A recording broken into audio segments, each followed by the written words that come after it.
Admit it, you've been watching a bunch of YouTube videos and Instagram feeds of these guitar players playing these over-the-top, ridiculous parts that make you either want to practice a whole lot harder or use your guitar for firewood. Well, today I'm going to show you 5 licks that are just as impressive without having to spend 40 hours a week practicing with one of these.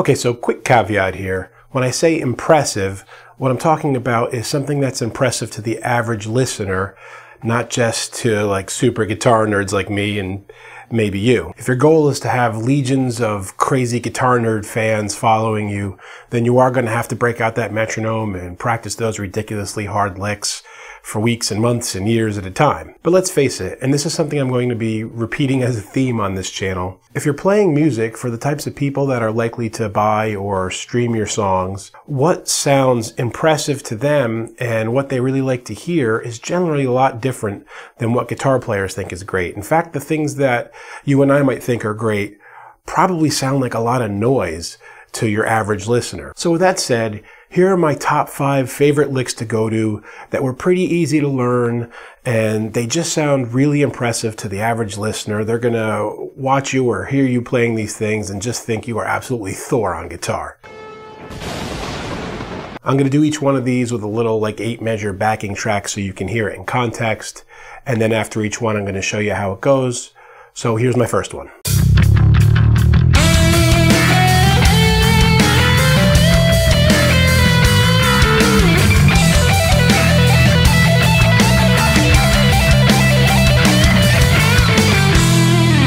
First one is something that I heard a bunch of times many years ago. I think the first time I heard it was like Jimmy Page doing it with some of the Zeppelin songs and a lot of guys in that time period. It's a simple pull-off pattern. All the examples here over the same backing track. So this is an E minor, and I'm in the E minor pentatonic here. And it starts off just by pulling from the 15th fret, the note G, on the first string down to the 12th fret. And then the same thing on the B string, the D, 15th fret to the B. I do it 4 times. And then it's the same thing, but I'm jumping up to the 17th fret, which maybe is a little bit difficult at first because it's a bit of a stretch, but it's not too bad. And then it's the same 4-note pattern and repeated 4 times. So 17, 12, 17, 12 on both strings. It's got a cool sound to it with that spread.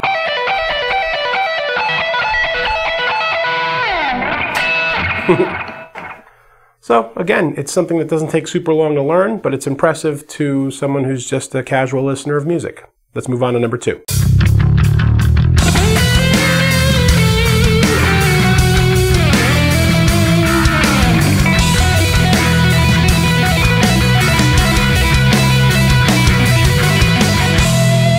Okay, that second one is a tapping riff. And it's actually something I use in my band's opening track on an album we just did. Answer Infinity is the name of the band. Shameless plug. And the track is Tsunami of Pain. And let me just show you the riff here now, as you saw it.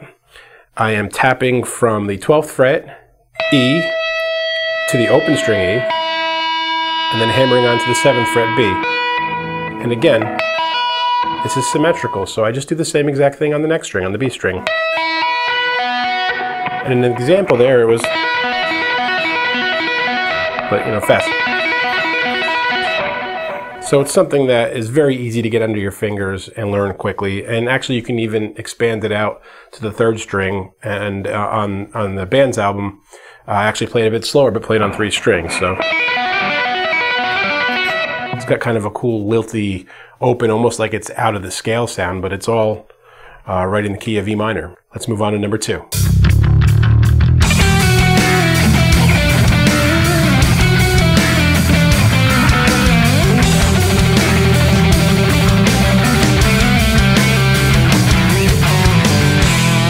Right here I'm employing a common technique, which is just to pick quickly at the tempo that we're at, and then more slowly fret notes with my left hand. It's actually something you hear at the beginning of like an Iron Maiden tune. I'm not going to play too much of that. I don't want to anger the copyright gods. But in this example, I'm just using the G string and working my way down the E minor scale or G major scale, however you want to look at it. And I'm just playing that string, and so it's pick, then 3 notes. So I'm creating groups of 4. So I just work my way down, 12, 11, 9, 7, go back up to 9, work my way down, 9, 7, 5, 4, 2.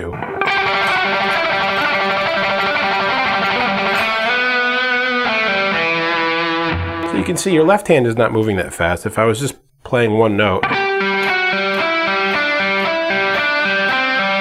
doesn't take you very long to get that. You just keep that right hand going in time, and it sounds cool and quick and shreddy to the average listener.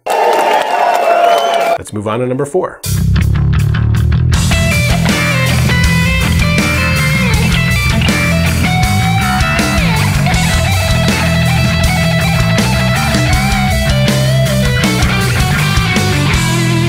Right here I'm employing the same technique again, where I am playing a tremolo picking, I guess you could call it, or really I'm picking either 16ths or groups of 32nds, depending on what tempo we're at here. And instead of working my way down an open string, I'm keeping my first finger anchored on the E 12th fret, and I'm just going to be picking the 14th to the open, 15th to the open, 17th to the open, but playing it quicker.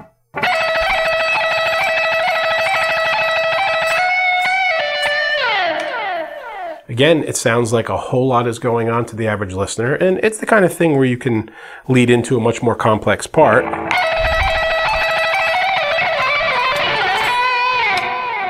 Which then, you know, is in the realm of guitar nerd shredder.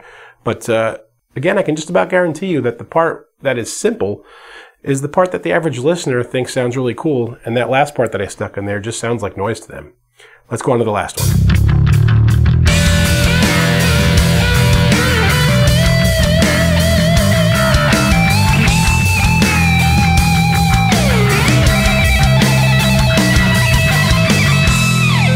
All right, there was a super 80s riff, and something that sounds really cool if you're playing like kind of a solo where you're letting out a lot of angst, and it's almost even sloppy, and you're just playing fast, and you get to the end of it, and you really want to take it to that last gear and ratchet up the intensity and play the end of it. I've used it on a couple different tracks, and I think it has a really cool sound to it.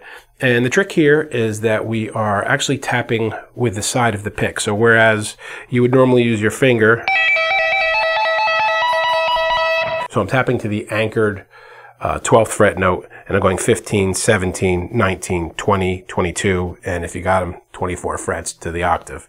But instead of using my finger, I am using the side of the pick. I'm turning it and bouncing it off the string.